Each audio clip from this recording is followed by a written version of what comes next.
হঠাৎ করে আপনার অনেক টাকার প্রয়োজন, সূরা ইখলাস মাত্র 21 বার পাঠ করুন, ইনশাআল্লাহ টাকার ব্যবস্থা হয়ে যাবে। অর্থাৎ আপনাদের শুধুমাত্র সূরা ইখলাস এবং এই আমলটির জন্য ছোট্ট একটি দোয়া পাঠ করতে হবে। তাহলে যখন আপনারা সূরা 21 বার পাঠ করবেন এবং এই আমলের দোয়া করবেন, তখনই আপনি দেখবেন আপনার যত টাকার প্রয়োজন ছিল সমস্ত টাকার ব্যবস্থা হয়ে গিয়েছে। আর আপনারা যেন সূরা ইখলাসের এই আমলটি সহজভাবে করতে পারেন, আমি সেভাবেই আপনাদেরকে আমলটির ব্যাপারে বলবো। যদি আপনারা সূরা ইখলাস একটু ভুলভাবে পড়েন, তাহলে কিন্তু আমলটি করে কোনো লাভ হবে না। এই আমলটি আপনারা যারাই করবেন, আমি আপনাদেরকে বলে দিচ্ছি, ছেলে মেয়ে বৃদ্ধ যুবক সবাইকে এই একই নিয়মে আমলটি করতে হবে। নিয়মটি হচ্ছে, আপনি যখন সূরা ইখলাসের এই আমলটি করবেন, তখন আপনাদের আশেপাশের কারোর সাথে কোনো প্রকার কথা বলবেন না। আপনি যখন এই আমলটি করা শুরু করবেন, তার আগে অবশ্যই ওযু করে নেবেন। ওযু করে পাক পবিত্র অবস্থাতে আপনারা এই আমলটি করবেন। বিসমিল্লাহির রহমানির রহিম। কুল হুয়াল্লাহু আহাদ, আল্লাহুস সামাদ, লাম ইয়ালিদ ওয়া লাম ইউলাদ ওয়া লাম ইয়াকুল লাহু কুফুয়ান আহাদ। আমি আশা করি আপনারা সূরা ইখলাস তেলাওয়াত মনোযোগ দিয়ে শুনলেন এবং আপনাদের মধ্যে অনেকেরই এই সূরাটি মুখস্থ রয়েছে। আপনারা যারা চান আমাদের প্রতিটি দর্শক ধনী হয়ে যাক, এই ভিডিওটি যারা যারা দেখছেন তারা সবাই ধনী হয়ে যাক, তাহলে অবশ্যই কমেন্ট করতে হবে 3 বার আমিন লিখে। আমি আবারও বলছি, অবশ্যই 3 বার আমিন লিখে কমেন্ট করুন। যখন আপনারা এই আমলটি করার জন্য প্রস্তুতি নেবেন, অর্থাৎ রেডি হবেন, সে সময় আপনাদেরকে সূরা ইখলাস পাঠ করতে হবে।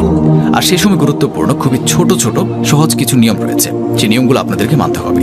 সেই নিয়মটি হচ্ছে, আপনারা যখন এই আমলটি করবেন, অর্থাৎ আমলটি করার আগে যখন ওযু করে নেবেন, ওযু করার পরে একটি পরিষ্কার পবিত্র জায়গার মধ্যে বসবেন। আপনি যে কোনো জায়গায় বসতে পারেন, সমস্যা নেই, তবে জায়গাটি অবশ্যই পরিষ্কার এবং পবিত্র হতে হবে। আর আমি আপনাদেরকে বলে রাখছি, আপনারা এই আমলটি চাইলে যে কোনো সময় করতে পারেন, যখনই আপনার সুযোগ হবে তখনই করতে পারেন। আপনি একা থাকবেন, যখনই আপনার আশেপাশে কেউ থাকবে না, তখনই আপনি আমলটি করতে পারেন, কোনো সমস্যা নেই। অর্থাৎ এই আমলটি করার উপযুক্ত সময় হচ্ছে যখন আপনার পাশে কেউ থাকবে না, তখন আপনি এই আমলটি করবেন। তখন যেন আপনাকে কেউ না দেখে, ঠিক সেই সময়টাতে আপনি এই আমলটি করবেন। এটাই হচ্ছে এই আমলটির সময়। আর এই আমলটি করার আগে আপনারা পাক পবিত্র হয়ে পবিত্র জায়গায় কিবলামুখী হয়ে বসে পড়বেন। এরপরে মাত্র একবার আউযু বিল্লাহি মিনাশ শাইতানির রাজিম পড়বেন এবং একবার আউযু বিল্লাহি মিনাশ শাইতানির রাজিম পড়ার পরে আপনারা মাত্র 555 বার সুবহানাল্লাহু পাঠ করবেন। মনে রাখবেন, সুবহানাল্লাহ আপনাদেরকে 555 বার পাঠ করতে হবে। এভাবে সুবহানাল্লাহ, সুবহানাল্লাহ, সুবহানাল্লাহ।